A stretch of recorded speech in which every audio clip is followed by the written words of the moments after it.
Hello friends, welcome to दृष्टि IQ. दोस्तों, आज है 25 अक्टूबर 2021 और आज की इस वीडियो में हम लोग 25 अक्टूबर 2021 से करंट अफेयर्स के जो भी इंपॉर्टेंट क्वेश्चन बनते हैं उनको हम लोग यहाँ पर देखेंगे। ये क्वेश्चंस काफ़ी ज़्यादा महत्वपूर्ण हैं, तो आपको बिल्कुल ध्यान से देखना है। चलिए अब शुरू करते हैं। यहाँ पर आपके सामने आज का सबसे पहला क्वेश्चन है, 24 अक्टूबर 2021 को भारत तिब्बत सीमा पुलिस यानी कि ITBP का कौन सा स्थापना दिवस मनाया गया है? तो ITBP आप इसके नाम से ही समझ सकते हैं, इंडो तिब्बतन बॉर्डर पुलिस, यानी कि ये भारत और चीन के बॉर्डर पर भारत की रक्षा करता है। तो इसने हाल ही में 24 अक्टूबर 2021 को अपना 60वां स्थापना दिवस मनाया है। सो इस क्वेश्चन का आंसर हो जाएगा ऑप्शन नंबर बी। साल 1962 में भारत और चीन के बीच में जो युद्ध हुआ था उसी के बाद में ITBP की स्थापना की गई थी। अगर हम ITBP की बात करें तो ये भारत का जो गृह मंत्रालय है उसके अंतर्गत काम करता है। इसका हेडक्वार्टर नई दिल्ली में है और इसके समय डायरेक्टर जनरल यानी कि महानिदेशक हैं संजय अरोरा। इनको कुछ महीनों पहले ही अपॉइंट किया गया था, तो याद रखिए इस समय ITBP के महानिदेशक हैं संजय अरोरा। 24 अक्टूबर 2021 को किस जाने माने कार्टूनिस्ट की 100वीं जयंती मनाई गई है? तो भारत के मशहूर कार्टूनिस्ट RK लक्ष्मण की हाल ही में 100वीं जयंती मनाई गई है, क्योंकि इनका जन्म हुआ था 24 अक्टूबर 1921 को। तो हाल ही में 24 अक्टूबर 2021 को इनकी 100वीं जयंती मनाई गई है। दोस्तों, RK लक्ष्मण जो हैं ये भारत के मशहूर कार्टूनिस्ट थे और ये एक लेखक भी थे। इनको भारत का दूसरा सर्वोच्च नागरिक सम्मान पद्म विभूषण से सम्मानित किया गया था साल 2005 में, और इससे पहले इनको 1984 में रमन मैग्सेसे पुरस्कार से भी सम्मानित किया गया था, जो कि आप जानते हैं एशिया का नोबेल पुरस्कार कहा जाता है। तो RK लक्ष्मण जो हैं इनकी हाल ही में 100वीं जयंती मनाई गई है 24 अक्टूबर 2021 को। 25 से लेकर 28 अक्टूबर तक सेना कमांडरों का जो दूसरा सम्मेलन होने वाला है ये कौन से शहर में आयोजित किया जाएगा? तो दोस्तों, आपको याद होगा अभी कुछ ही दिनों पहले नौसेना के कमांडरों का सम्मेलन हुआ था नई दिल्ली के अंदर। अब उसी तरीके से हमारी इंडियन आर्मी के कमांडरों का सम्मेलन होने वाला है, जो कि आज यानी कि 25 अक्टूबर को शुरू होगा और ये 28 अक्टूबर तक चलेगा, यानी कि 4 दिनों तक चलने वाला है। ये होगा नई दिल्ली के अंदर। सेना कमांडरों का ये जो सम्मेलन होता है ये साल में 2 बार होता है। एक बार होता है अप्रैल के अंदर और फिर उसके बाद होता है अक्टूबर में। तो अभी अक्टूबर में इस साल का दूसरा सैन्य कमांडरों का सम्मेलन हो रहा है। इस सम्मेलन में सेना के जो कमांडर्स हैं वो हिस्सा लेते हैं और भारतीय सेना की आगे की जो रणनीति होने वाली है उस पर यहाँ पर चर्चा की जाती है। तो इस सम्मेलन में भारत के जो रक्षा मंत्री हैं राजनाथ सिंह वो भी हिस्सा लेने वाले हैं। साथ ही हमारी तीनों सेनाओं के जो प्रमुख हैं वो भी इसमें हिस्सा लेंगे। अगला सवाल यहाँ पर आपसे पूछा जा रहा है कि भारत ने Jaynagar Kurtha cross border rail link कौन से देश की सरकार को सौंप दिया है? दोस्तों, जयनगर जो है ये है बिहार के अंदर और कुर्था जो जगह है ये है नेपाल में। तो भारत और नेपाल के बीच में ये जो क्रॉस बॉर्डर रेल लाइन बनाई गई है इसकी टोटल लंबाई है 34.9 किलोमीटर, क्योंकि इसको भारत की सहायता से बनाया गया था और अब भारत सरकार ने इसको नेपाल की सरकार को सौंप दिया है। तो इस क्वेश्चन का आंसर क्या होगा? आंसर होगा नेपाल। नेपाल की राजधानी काठमांडू है और यहीं पर सार्क का हेडक्वार्टर भी है। दोस्तों, अभी आपको पता होगा जो साउथ एशिया के अंदर कंट्रीज हैं उनका एक चैंपियनशिप हुई थी, फुटबॉल चैंपियनशिप, जिसको बोलते हैं सैफ चैंपियनशिप, और इसमें भारत ने नेपाल को हराकर 8वीं बार सैफ चैंपियनशिप का खिताब जीता था।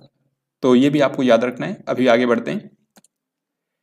23 अक्टूबर को किसने श्रीनगर से शारजाह के बीच में सीधी उड़ान सेवा का शुभारंभ किया है?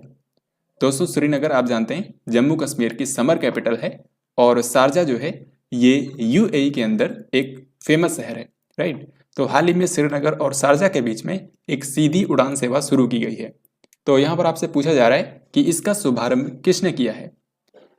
दोस्तों, इसकी शुरुआत की है भारत के गृह मंत्री अमित शाह ने, और 5 अगस्त 2019 को जब जम्मू कश्मीर से आर्टिकल 370 हटाया गया था तो उसके बाद से जम्मू कश्मीर का ये इनका पहला दौरा है।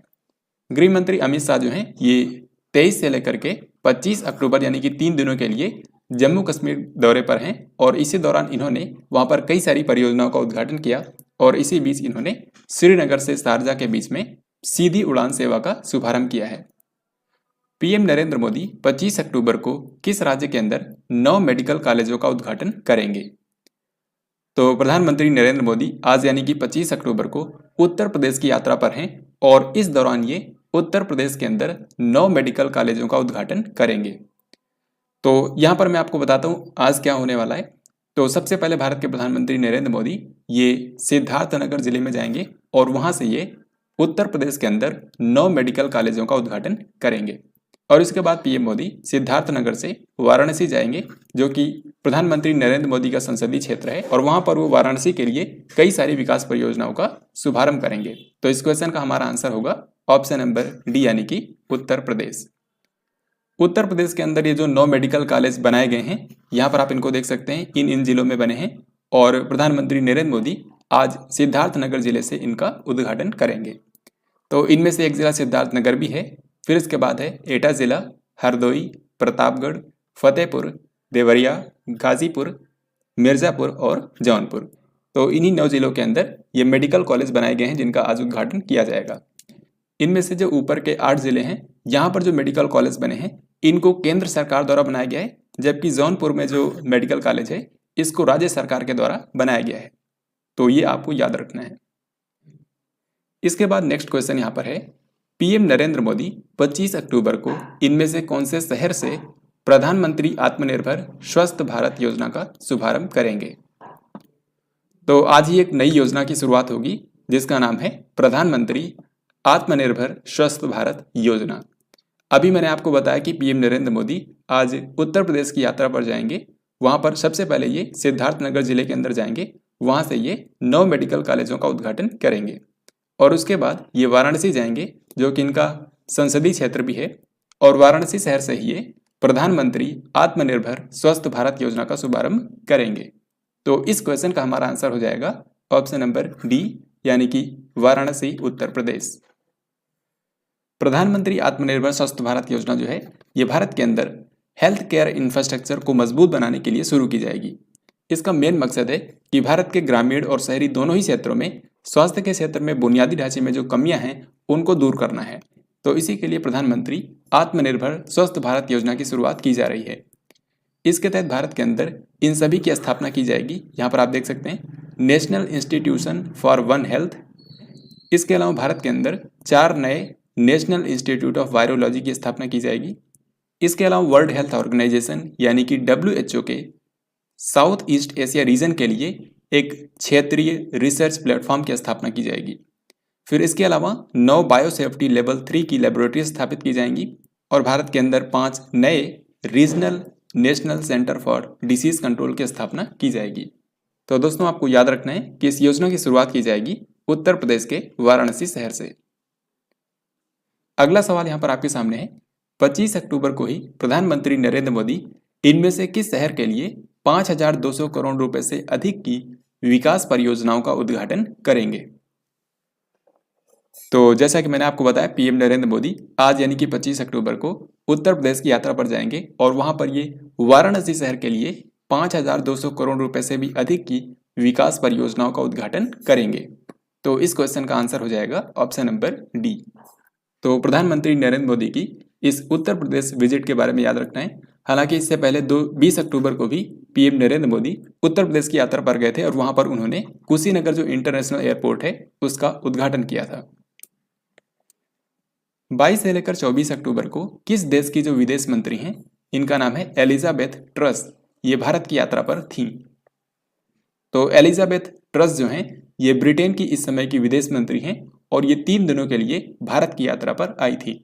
सो इस क्वेश्चन का आंसर हो जाएगा ऑप्शन ए यानी कि ब्रिटेन। और इस दौरान इन्होंने भारत के जो विदेश मंत्री हैं डॉक्टर एस जयशंकर, उनके साथ में एक द्विपक्षीय वार्ता का आयोजन किया। ब्रिटेन की राजधानी है लंदन, यहाँ की करेंसी है पाउंड और इस समय ब्रिटेन के प्रधानमंत्री हैं बोरिस जॉनसन। प्रधानमंत्री नरेंद्र मोदी इनमें से किस सम्मेलन में भाग लेने के लिए 30 और 31 अक्टूबर को रोम इटली की यात्रा करेंगे। तो दोस्तों ये इस साल की प्रधानमंत्री नरेंद्र मोदी की तीसरी विदेश यात्रा होगी। इससे पहले आपको बताएं ये मार्च महीने में इनकी जो इस साल की पहली विदेश यात्रा थी वो गए थे बांग्लादेश को। फिर उसके बाद सितंबर महीने में ये दूसरी विजिट पर गए थे अमेरिका और अभी तीसरी विजिट जो है ये अक्टूबर 2021 में होने वाली है इटली की राजधानी रोम में। और यहाँ पर वो क्यों जाएंगे, क्योंकि इटली की राजधानी रोम में G20 शिखर सम्मेलन का आयोजन किया जाएगा। तो इसी सम्मेलन में हिस्सा लेने के लिए इसी महीने के आखिर में प्रधानमंत्री नरेंद्र मोदी इटली की यात्रा पर जाएंगे। और दोस्तों ये जो इस बार का G20 शिखर सम्मेलन होगा ये इसका 16वां संस्करण होगा, ये भी आपको याद रखना है। तो इटली की राजधानी रोम में इसका आयोजन किया जाएगा क्योंकि आप जानते हैं इस बार G20 की अध्यक्षता इटली के ही पास है। दोस्तों यहाँ पर आपको बता दूं कि भारत भी साल 2023 में G20 की मेजबानी करने वाला है। तो ये पहला मौका होगा जब भारत G20 को होस्ट करेगा, ये आपको याद रखना है। पीएम नरेंद्र मोदी इनमें से किस सम्मेलन में भाग लेने के लिए 1 से 2 नवंबर 2021 तक ग्लासगो ब्रिटेन की यात्रा करेंगे? तो दोस्तों अभी मैंने आपको बताया कि प्रधानमंत्री इटली की राजधानी रोम में जाएंगे और वहां पर वो G20 शिखर सम्मेलन में हिस्सा लेंगे। इसके जस्ट बाद वो इटली से ही सीधे ब्रिटेन चले जाएंगे और वहां पर ये कौन से सम्मेलन में हिस्सा लेंगे? COP26 जलवायु परिवर्तन पर सम्मेलन। क्योंकि दोस्तों कल की वीडियो में भी मैंने आपको बताया था कि इस बार जो संयुक्त राष्ट्र का जलवायु परिवर्तन पर सम्मेलन होता है उसका 26वां संस्करण आयोजित किया जाएगा, जिसको बोलते हैं COP26 जलवायु सम्मेलन। तो ये सम्मेलन जो है इस बार ब्रिटेन के ग्लासगो शहर में आयोजित किया जाएगा। तो इसमें शामिल होने के लिए प्रधानमंत्री नरेंद्र मोदी यहाँ पर जाएंगे। तो इस क्वेश्चन का हमारा सही आंसर हो जाएगा ऑप्शन नंबर सी। तो प्रधानमंत्री नरेंद्र मोदी की इन दोनों विजिट के बारे में याद रखना है क्योंकि यहाँ से क्वेश्चन पूछे जाएंगे। निम्न में से कौन सी कंपनी 10 मेगावाट क्षमता का भारत का सबसे बड़ा ग्रीन हाइड्रोजन प्लांट स्थापित करेगी? तो इसका सही आंसर होगा ऑप्शन नंबर ए यानी कि gas authority of India limited यानी कि गेल, जो कि भारत की एक महारत्न कंपनी है और ये एक नेचुरल गैस कंपनी है। तो ये भारत का सबसे बड़ा ग्रीन हाइड्रोजन प्लांट स्थापित करेगी जिसकी क्षमता होगी 10 मेगावाट। गेल का हेडक्वार्टर नई दिल्ली में है और इस समय इसके जो CMD हैं यानी कि चेयरमैन और मैनेजिंग डायरेक्टर, इनका नाम है मनोज जैन। और जैसा कि मैंने आपको बताया ये एक महारत्न कंपनी है। तो याद रखिए अब भारत में महारत्न कंपनियों की संख्या हो गई है 11, क्योंकि हाल ही में एक नई महारत्न कंपनी बनी है जिसका नाम है power finance corporation of India limited, इसको शॉर्ट में बोलते हैं PFC। तो इसके बारे में भी आपको याद रखना है। तो दोस्तों ये था आज का लास्ट क्वेश्चन। अब हम लोग देखेंगे पिछले दिन का क्वेश्चन। यहाँ पर मैंने आपसे पूछा था कि भारत के नए खेल सचिव के रूप में किसको अपॉइंट किया गया है? तो अभी तक भारत के खेल सचिव थे रवि मित्तल, लेकिन अब इनकी जगह पर जो भारत की नई खेल सचिव बनी है इनका नाम है सुजाता चतुर्वेदी। तो इस क्वेश्चन का आंसर था ऑप्शन नंबर डी। अब यहाँ पर ये जो क्वेश्चन है ये आप सभी के लिए है, इसका राइट आंसर आपको कमेंट बॉक्स में लिखकर बताना है। यहाँ पर सवाल ये है कि उत्तर प्रदेश की सरकार ने किस बॉलीवुड अभिनेत्री को एक जिला एक उत्पाद योजना का ब्रांड एम्बेसडर बनाया है?